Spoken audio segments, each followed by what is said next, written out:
आई भैया ये सावन के पावन महीना में आ कुआर के पावन महीना में माई के पूजा हर एक देवी के दुर्गा के मंदिर पर धूमधाम से हमारे सनातन धर्म में मनावल जाला।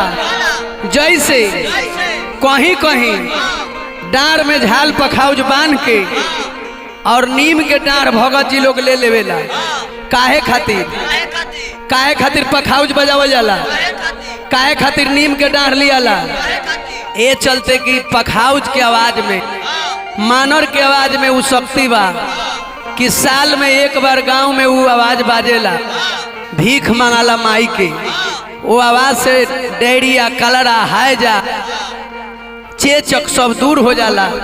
यही खातिर नीम के डांर लेके भगत जी भीख मांगे ले आ माई के धूमधाम से पूजा चढ़ाई ले।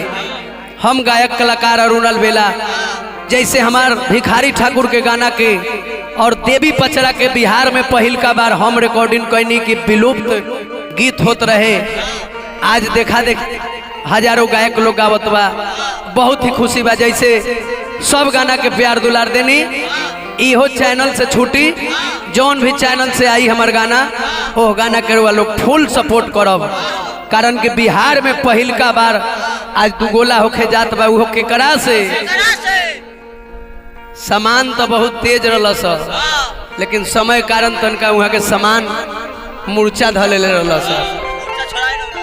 व्यास हरेंद्र करुणाकर जी, ए व्यास जी, अरे हेने ध्यान दी हेने, आज राउरो सामान के चोक कर देवत बा अरुण अलबेला। ए बेर से राउरो कीमत बढ़ जाई जननी।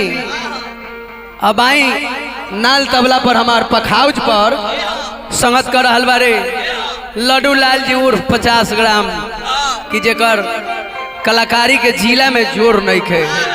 अनिल कुमार जी, सरवन जी, हमार भाई सरोज जी, वीरेंद्र पासवान जी, आई हमरा पखाउज पर के बगले में बैठल बारे हमरा गोपी भैया के सुपुत्र बबुआ शुभम जी और पिंटू जी बैठल बारे।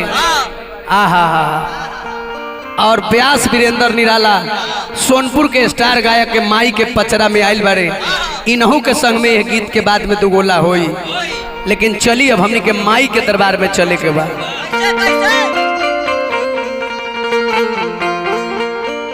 रोशन के हर फूल फूल में, रोशन के हर फूल फूल में बास करेली महारानी। अरे आके मैया लाज बचावो आमी के अंबिका। कहे के भाव का उहे पुरान का गीत रहता हरेंद्र बाबू। आया जाई रहुआ तो हमार बाप के समान होई, लेकिन हिसाब किताब में बाप बेटा ना होखेला, दुगोला में ना धराला। अगर बेवत होई तो हमरा गीत के आके एक बार वो जवाब दे दे। कारण कि दुगोला तो है से सुन ले रही लोग आज भर रुक जा मड़ई में ढुक जा, लेकिन आज के दुगोला से कलरा के बीमारी होखत बा।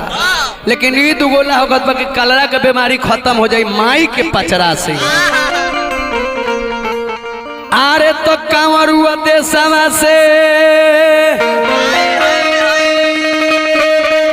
अरे तो कांवरुआ देशवा से चले जागा दामावा।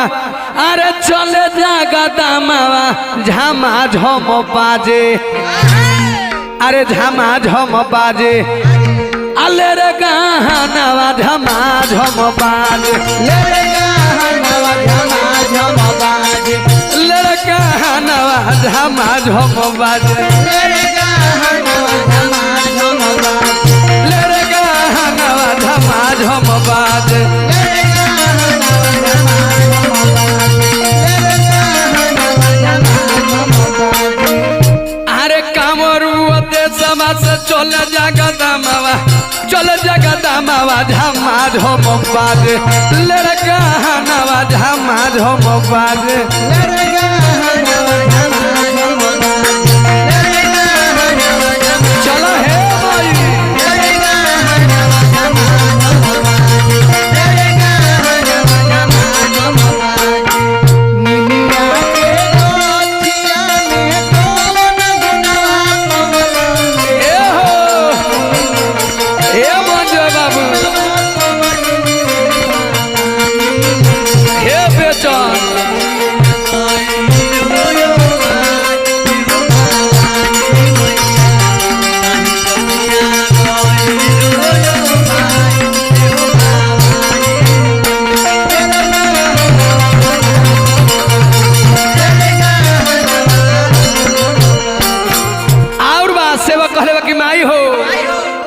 तो कौना हाथ शोभे माई के हारिल हारिल चूड़िया हारिल हारिल चूड़िया कौन हाथ शोभे लेरे कांगनवा कौन हाथ शोभे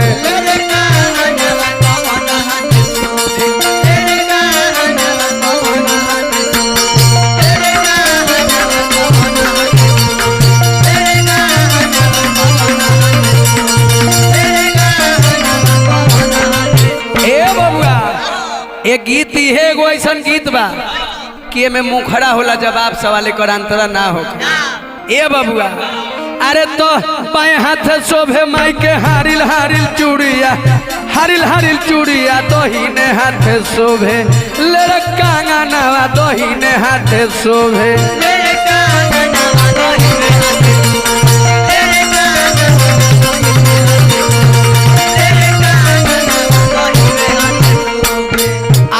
अरे तो कौन भैया गोरहस माई के हारिल हारिल चूड़िया हारिल हारिल चूड़िया कौन भैया घर लेरे कांगनवा कौन भैया घर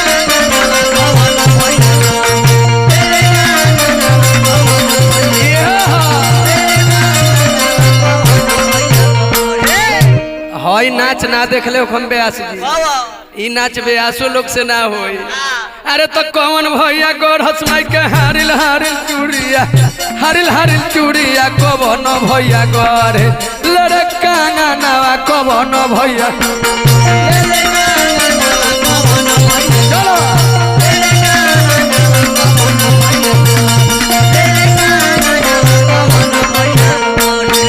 हई नाच ना देखले हम बेआस जी नाच बेआसो लोग से ना होई बबुआ हो ए बबुआ अरे तो लहेरिया भैया गोरहस माई के हारिल हारिल चूड़िया हारिल हारिल चूड़िया सोनरवा भैया गढ़ लेरे कांगनवा सोनरवा भैया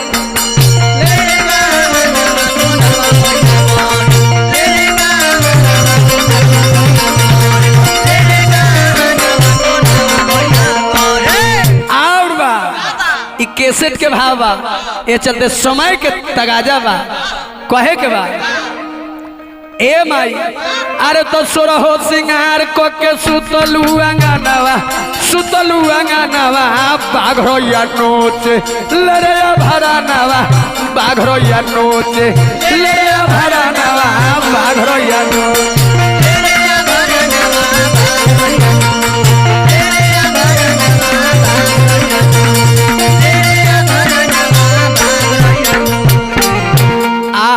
माई को हतारी आ तो का तू बाघावा रे नोच सा भरानवा आज घरवा रह तेरे लाला नवा आज घरवा रह तेरे लाला नवा आज घरवा रह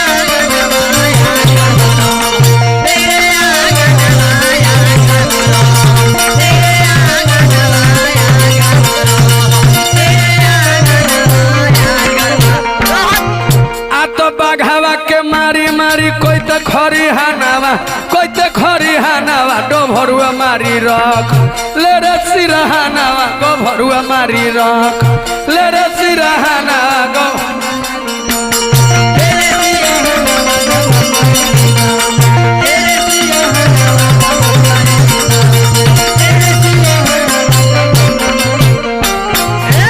आई बेआजी गाई हमारा गीत के जवाब दे हम बनावटी गीत मत गाए कारण कि पचरा के दुगोला हो खतवा कचरा के साफ करे खातिर पचरा के दुगोला हो खतवा प्रेम से बोल दी दुर्गा जी महारानी की।